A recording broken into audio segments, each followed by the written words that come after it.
me fait rire. Mon doigt? J'ai un doigt qui fait rire. Oh. Bah écoute, regarde mon doigt. Bon.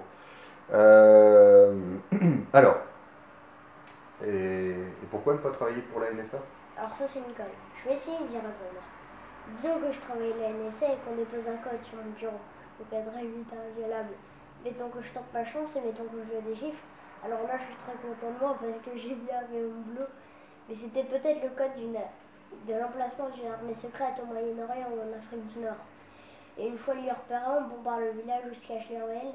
Et 1500 personnes que j'ai jamais vues et qui m'ont jamais rien fait sont tuées. Et les politiciens disent envoyer les Marines pour assurer la sécurité parce qu'ils n'en ont rien à foutre. C'est pas leurs gosses qu'ils ont va se faire descendre. Comme eux, ils n'ont jamais connu le feu parce qu'ils étaient tous planqués dans la guerre nationale. C'est un pauvre monde de Boston Sud qui se prend un shrapnel dans les fesses.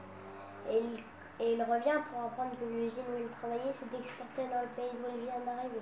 Et que le mec qui lui a foutu le shrapnel dans le cul, c'est lui qui a son job parce qu'il bosse pour 15 cents par jour, ça bosse plus. Maintenant, il commence à comprendre que le seul intérêt qu'il y avait de l'envoyer là-bas, c'est de mettre en place un gouvernement qui nous vendra le pétrole pour pas cher. Et bien sûr, les compagnies pétrolières exploitent le conflit qu'il y a eu pour faire monter leur prix, faire du même coup un beau petit bénéfice. Et ça va être pas mon pote qui travaille pour des clous. Et Tronamax, c'est sûr, à livrer le pétrole. Peut-être même qu'ils emploieront un alcoolique comme capitaine, un buveur de Martinique qui s'amuse à faire du slalom entre les icebergs jusqu'au jour où il en fera pas. Le pétrole se déverse et ça tue toute vie dans l'Atlantique Nord. Ce qui est pas marrant parce que le shrapnel qu'il a dans le queue lui a filé des hémorroïdes. Et en plus de ça, il crève de faim parce qu'à la soupe populaire, on lui propose comme plat du jour la morue de l'Atlantique Nord avec de l'huile de moteur. Alors qu'est-ce que j'en pense? Je vais attendre une offre meilleure.